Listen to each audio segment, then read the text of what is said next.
na kuhusiana na vijana wenzangu ni kwamba dunia ina mwisho. Na kuna watu ambao wanasema kwamba dunia haiwezi kufika mwisho. Nikazungumza. Hakuna uzee mzuri ambao utapatikana uzeeni kama haujaandaa ujana wako ujanani. Kwa mujibu wa Biblia inasema kwamba dunia ina mwisho. Na tunatakiwa tufanye maamuzi ya kuokoka maadamu tunapumua. Kwa sababu usipofanya maamuzi ya kuokoka maadamu huai, hakuna maamuzi ambayo utayatoa ukifariki. Kwa hiyo tunakuja kuona maamuzi yanatolewa maadamu unapumua. Na hakuna mtu ambaye wezaye kukuamulia maamuzi ya wewe utakavyoishi hapa chini ya jua. Kama utaishi kwa shetani, hakuna mtu ambaye anaweza kukuamulia. Lakini si kama watakatifu wa Mungu tuna 100% ya kuja kukupatia wewe injili na kukuhubiria injili uokoke, lakini hatuna 100% ya kukuokoa. Kwa hiyo kazi yetu sisi ni kutoa neno la Mungu ili kwamba wewe ukipokea neno hilo uweze kulifanyia kazi. Kwa sababu tusipotoa neno la Mungu kupatia wewe, tutakwenda kudaiwa nafsi yako na Mungu, kwa nini yule mtu alikuwa duniani ulishindwa kumhubiria. Kwa hiyo kama mimi nishakutolea injili ya Yesu Kristo nikakupatia, kazi ni kwako sasa wewe uweze kujiandaa na ukageuke na ukaendelea kufuatilia injili kwa undani zaidi ili kwamba upate kuona matokeo mazuri hapo mbeleni. Kwa hiyo tunakuja kuona si vijana tunajichanganya na mambo mengi sana ya kidunia, wanawake, pombe, starehe zingine ambazo hazina maana. Ni kwa sababu hatujatambua na tujui sisi ni wanani. Kwa watoto wetu sisi hao vijukuu vyetu vitakuja kutuheshimu sisi maadamu tumejitambua, na hakuna kitu ambacho kinaandaliwa tu ghafla bila kuanza kuchukua muda. Kama sisi tumeokoka, sisi tumelipa gharama ya kuokoka, na hakuna mtu ambaye awezaye kujenga nyumba yake asipopiga gharama ya vile vitu ambavyo vinahitajika kwenda kwenye nyumba.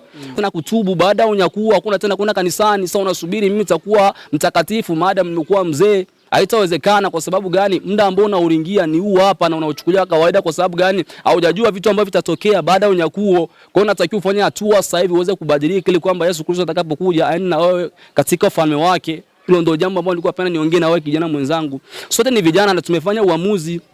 Kwani mimi ingenishindaje mimi kuchukua pombe nianze kukunywa? Au ingenishindaje mimi nichukue sigara nianze vuta? Au ingenishindaje mimi kuingia katika mabaa, kuingia katika wanawake? Ingenishindaje? Lakini nimejiwekea msingi, nikajiwekea msingi kusema kwamba mimi najua kitu ambacho nakifanya hapa duniani, na nikimaliza mission yangu ambayo nimenituma hapa duniani, mimi mwenyewe nitamaliza safari yangu na nitaondoka na nitarudi nilipotoka.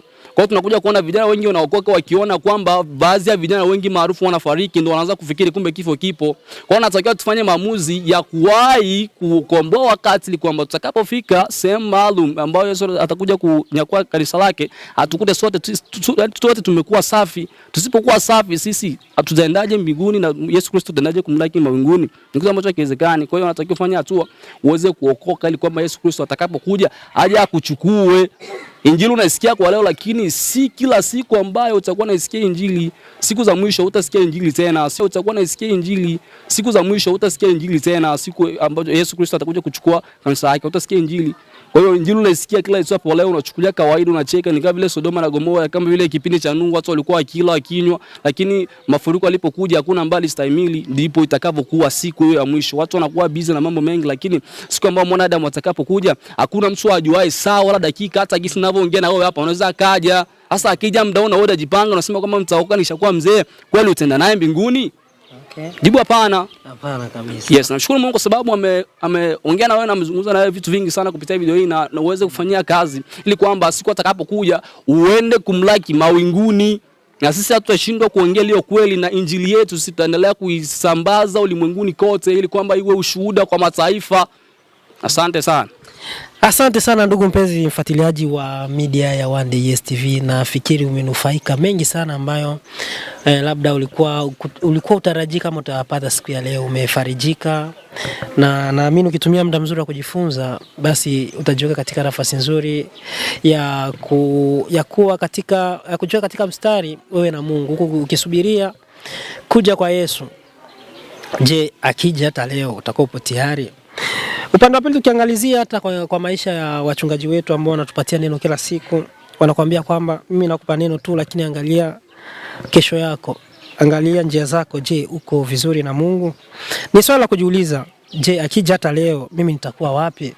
Nafikiri akija hata leo mimi nitakuwa zangu tayari, kwa sababu nilikuwa kwenye injili hapa. Mimi niko tayari na kameramani wangu huko atakuwa yupo tayari. Asante kwa muda wako, tukutane siku nyingine kwa matukio mengine mbalimbali. Bye bye. One Day Yes TV online.